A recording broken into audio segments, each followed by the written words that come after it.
दिल्ली के रोहनी स्थित Amazon store में शुक्रवार सुबह आग लग गई। तड़के हुई इस घटना के दौरान अमेजन स्टोर में 6 लोग मौजूद थे, जिन्हें सुरक्षित बाहर निकाल लिया गया है। इसमें से 5 की हालत ठीक है, जबकि एक महिला को चोट आई है। उसे अंबेडकर अस्पताल भेज दिया गया है। आग पर काबू पाने की कोशिश की जा रही है। तमिलनाडु में खेले जाने वाले प्रसिद्ध खेल जल्लीकट्टू में हर बार बड़ी संख्या में लोग घायल होते हैं। इस खेल में पशुओं के साथ क्रूरता का आरोप भी आयोजकों पर लगता है। मदुरै पुलिस के अनुसार गुरुवार के दिन जल्लीकट्टू खेल में करीब 58 लोग घायल हो गए। जल्लीकट्टू में खिलाड़ियों द्वारा बैलों को अपने वश में किया जाता है। फसल उत्पादन के त्योहार पोंगल के मौके पर अवनियापुरम में गुरुवार के दिन जल्लीकट्टू खेला जा रहा था। इसी दौरान करीब 58 लोग घायल हो गए। घायल होने वालों में खिलाड़ियों के साथ साथ दर्शक भी शामिल है। शनिवार से देश भर में कोरोना वैक्सीनेशन का अभियान शुरू हो रहा है। प्रधानमंत्री नरेंद्र मोदी इस कार्यक्रम की शुरुआत करेंगे। राजधानी दिल्ली में भी कोरोना वैक्सीनेशन को लेकर तैयारी जोरों पर है। इस बीच बीते दिन प्रशासन की ओर से सभी सेंटर्स की जानकारी साझा की गई। दिल्ली में कुल 81 स्थानों पर कोरोना वैक्सीन का टीका लगाया जाएगा। जानकारी के मुताबिक करीब 75 सेंटर्स पर कोविशील्ड वैक्सीन दी जाएगी, जबकि बाकी स्थानों पर कोवैक्सीन का टीकाकरण होगा। पाकिस्तान की तरफ से होने वाली घुसपैठ की घटनाएं कम होने का नाम नहीं ले रही है। ताजा घटना अमृतसर की तहसील अजनाला की बीओपी कोट रायजादा की है। यहां एक पाकिस्तानी नागरिक भारतीय सीमा में घुसने की कोशिश कर रहा था। इस पाकिस्तानी को सीमा सुरक्षा बल बीएसएफ ने मौके पर ही ढेर कर दिया। घटना की सूचना मिलने के बाद बीएसएफ के आला अधिकारी भी पहुंच गए। ज्यादा जानकारी के लिए वीडियो देखें। पीएमसी बैंक घोटाले मामले में प्रवर्तन निदेशालय ने हाल ही में शिवसेना सांसद संजय रावत की पत्नी को समन किया था।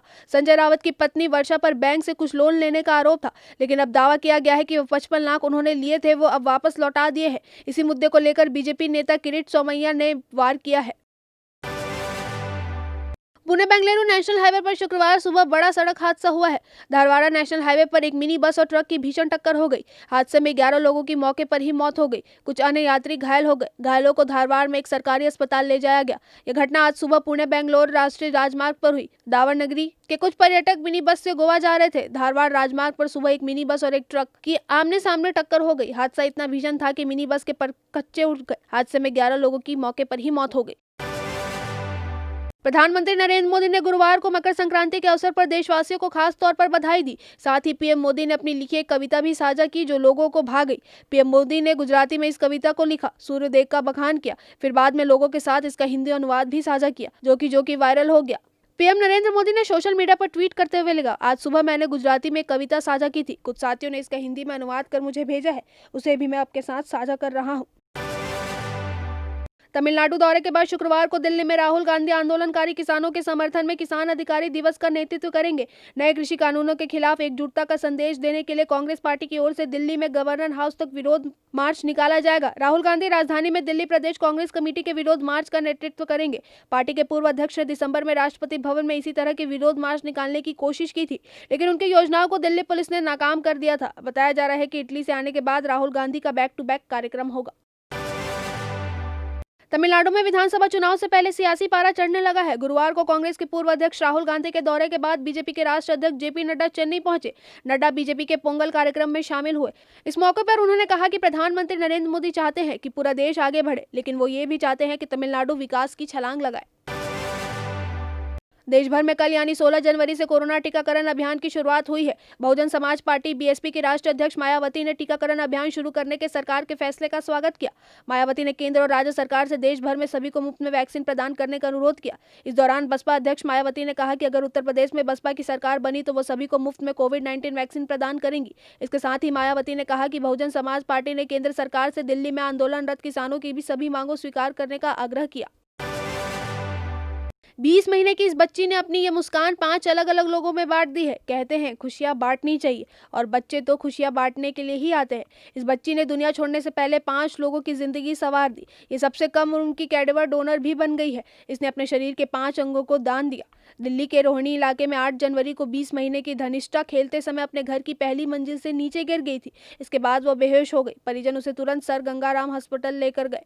डॉक्टर ने उसे होश में लाने की बहुत कोशिश की, लेकिन सब बेकार साबित हुआ। 11 जनवरी को घनिष्ठा का ब्रेन डेड घोषित कर दिया गया। दिमाग के अलावा घनिष्ठा के सारे अंग सही से काम कर रहे थे। तब उसके परिजनों पिता आशीष कुमार और मां बबीता ने उसके अंग दान करने का फैसला किया। घनिष्ठा का दिल, लीवर, दोनों किडनी और कर्निया सर गंगाराम अस्पताल ने निकालकर 5 रोगियों के प्रत्यारोपित कर दिया। इस हफ्ते का अंत यानी 16 और 17 जनवरी अंतरिक्ष की दुनिया में इतिहास बदलने की तैयारी में है। 16 जनवरी को OHB ग्रुप का रॉकेट लैब इलेक्ट्रॉनिक से एक कम्युनिकेशन माइक्रो सैटेलाइट छोड़ने की तैयारी है। 17 जनवरी को SpaceX फॉल्कन 9 रॉकेट स्पेस में 60 सेंटर लाइन सैटेलाइट्स छोड़ेगा, लेकिन इन सबसे बड़ा है वर्जिन गैलेक्टिक कंपनी का वर्जिन ऑर्बिट स्पेस यॉन का परीक्षण, क्योंकि यह परीक्षण सफल हुआ तो अंतरिक्ष में यात्रा करना आसान हो जाएगा। मुख्यमंत्री भूपेश बघेल अपने महाराष्ट्र के 2 दिवसीय दौरे से गुरुवार शाम लौट आए हैं। उन्होंने कांग्रेस पार्षद की गुंडागर्दी पर बीजेपी के आरोप पर जवाब दिया है। सीएम ने कहा कि भाजपा को बताने की जरूरत नहीं है, उनके राज में सीएम हाउस के सामने डकैती होती थी, महिला पुलिसकर्मी के साथ बलात्कार होता था। लिस्ट लंबी है तो रमन सिंह उंगली उठाने से पहले अपने समय को याद कर ले। अभी छत्तीसगढ़ में कानून का राज है, सभी को शिकायत पर कार्रवाई हो रही है। राजधानी के गुड़ियारी थाना क्षेत्र में एक व्यापारी से लाखों की धोखाधड़ी का मामला सामने आया है। पुलिस से मिली जानकारी के अनुसार व्यापारी की मोबाइल दुकान में काम करने वाले आरोपी ने पिछले 2 सालों के दौरान छोटे छोटे ट्रांजैक्शन कर उसके खाते से 6 लाख से अधिक की रकम निकाल ली है। राजधानी रायपुर में लोहे और कोयले की हेराफेरी करने वाले के हौसले बुलंद नजर आ रहे हैं। सूचना के आधार पर city SP, CSP Azad Chowk, 3 थानों के TI समेत एक विशेष टीम ने इलाके के 2 यार्ड में दबिश दी। कार्रवाई की बड़ी मात्रा में लोहे की छड़ें और लोहे के तार के बंडल बरामद किए गए, जिनकी कीमत लाखों में बताई जा रही है। बताया जा रहा है कि यह वार्ड बनपुरी निवासी इमाम अहमद कबाड़ी का है और किराए पर लेकर पिछले 4 महीने से लोहे की हेराफेरी का काम कर रहा था। केंद्र कृषि सुधार कानून के विरोध में छत्तीसगढ़ कांग्रेस एक बार फिर से शुक्रवार को मोदी सरकार के खिलाफ प्रदर्शन करेगी। कांग्रेसी राजीव भवन से राजभवन तक पैदल मार्च करेंगे और राज्यपाल को ज्ञापन सौंपेंगे। उस मुद्दे को लेकर अब कांग्रेस और भाजपा के वरिष्ठ नेताओं के बीच जुबानी जंग शुरू हो गई है। छत्तीसगढ़ में वित्तीय वर्ष 2021-22 के लिए बजट बनाने की प्रक्रिया शुरू होने जा रही है। मुख्यमंत्री भूपेश बघेल शुक्रवार से बजट तैयार करने के लिए विभागवार चर्चा की शुरुआत करने जा रहे हैं। 21 जनवरी तक अलग अलग विभागों के मंत्रियों और विभागीय अधिकारियों के साथ सीएम चर्चा करेंगे। इस दौरान बजट प्रस्तावों पर जानकारी ली जाएगी। कोंडागांव जिले के उड़कापारा गांव से एक बड़ी खबर सामने आई है। खबर है कि एक रोजगार सहायिका ने जहर खाकर खुदकुशी करने की कोशिश की है। महिला को स्थानीय लोगों ने 108 की मदद से अस्पताल पहुंचाया है, लेकिन हालत गंभीर होने के चलते उन्हें जगदलपुर रेफर कर दिया गया है। वहीं मामले की सूचना मिलते ही नायब तहसीलदार TI जनपद CO मौके पर पहुंचे हैं। वर्धा में छत्तीसगढ़ कांग्रेस प्रदेश पदाधिकारियों का 3 दिवसीय प्रशिक्षण शिविर आज समापन हो गया। ट्रेनिंग सत्र के आखिरी दिन मुख्यमंत्री भूपेश बघेल भी शामिल हुए। सीएम ने कांग्रेस पदाधिकारियों को मंत्र दिया कि अहिंसा का कोई विकल्प नहीं है। उन्होंने नक्सलवाद पर काबू पाने के लिए आदिवासियों का विश्वास जीतने पर भी जोर दिया। हालांकि विपक्ष को उनका मंत्र ज्यादा पसंद नहीं आया, लेकिन सवाल ये है कि आखिर सरकार बनने के 2 साल बाद कांग्रेस पदाधिकारियों को गांधी के इस विचार की जरूरत क्यों पड़ी? क्या कांग्रेस आगामी विधानसभा चुनाव से पहले अपने नेताओं और कार्यकर्ताओं को सत्ता के अहंकार से दूर रखना चाहती है? सवाल ये भी है, क्या वर्धा में आयोजित प्रशिक्षण शिविर का मकसद कांग्रेस के नए स्वरूप की कवायद है? साल 2020 में बहुत से सितारों के शादी के इस बंधन में बंधने की संभावनाएं जताई जा रही थी, लेकिन कोविड के चलते अधिकतर ने इस खास इवेंट को पोस्टपोन करने का फैसला किया। ऐसे ही कुछ सेलिब्रिटी कपल्स में से एक है वरुण धवन और नताशा दलाल। दोनों के साल 2020 में शादी के बंधन में बंधने के कयास लगाए जा रहे थे, लेकिन किसी न किसी वजह चलते दोनों की शादी पोस्टपोन होती रही। दोनों के परिवारों में मुलाकातों का सिलसिला तेज होना शुरू हो गया था और ऐसे में फैंस ये मानकर चल रहे थे कि अब जल्द ही किसी भी वक्त उन्हें दोनों के साथ में खूबसूरत तस्वीरें देखने को मिलेगी। बीते साल तो ऐसा नहीं हो सका, लेकिन अब माना जा रहा है कि इस साल किसी भी वक्त सेलिब्रिटी कपल अपनी वेडिंग डेट के बारे में ऐलान कर सकता है। सूत्रों के मुताबिक 23-24 जनवरी को दोनों अलीबाग में शादी कर सकते हैं। एक्टर ऋतिक रोशन के बर्थडे पर फैंस को उस समय बड़ा सरप्राइज दिया गया जब फाइटर फिल्म का ऐलान हुआ। बॉलीवुड की सबसे बड़ी एक्शन फिल्म होने का दावा कर रही फाइटर को लेकर अलग ही लेवल का बस देखने को मिल रहा है। इस फिल्म के जरिए पहली बार दीपिका पादुकोण को ऋतिक के अपोजिट कास्ट किया गया है।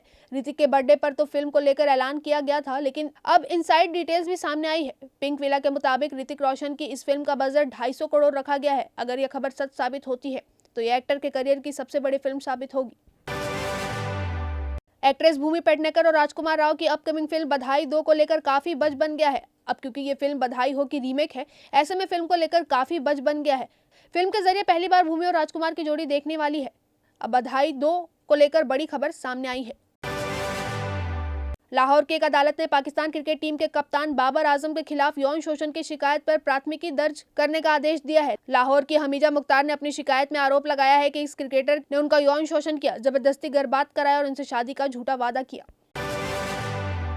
ऑस्ट्रेलिया के खिलाफ ब्रिस्बेन टेस्ट मैच में star off spinner Ravichandran Ashwin की जगह प्लेइंग 11 में शामिल किए गए ऑफ ब्रेक बॉलर वाशिंगटन सुंदर ने अपने डेब्यू टेस्ट में कमाल कर दिया। वाशिंगटन सुंदर ने कंगराओं के खतरनाक बल्लेबाज स्टीव स्मिथ को सस्ते में पवेलियन लौटाकर भारत को बड़ी सफलता दिलाई। टीम इंडिया के पूर्व ओपनर गौतम गंभीर का मानना है कि भारतीय टीम मैनेजमेंट को तेज गेंदबाज जसप्रीत बुमराह का पूरा ख्याल रखना चाहिए और जरूरत पड़ने पर इंग्लैंड के खिलाफ आगामी घरेलू सीरीज में उन्हें आराम दिया जाना चाहिए। इंडियन प्रीमियर लीग आईपीएल से लगातार 5 महीने से खेल रहे बुमराह चोट के कारण ऑस्ट्रेलिया के खिलाफ ब्रिस्बेन के निर्णायक चौथा टेस्ट नहीं खेल पाए। उनके पेट की मांसपेशियों में खिंचाव आ गया है।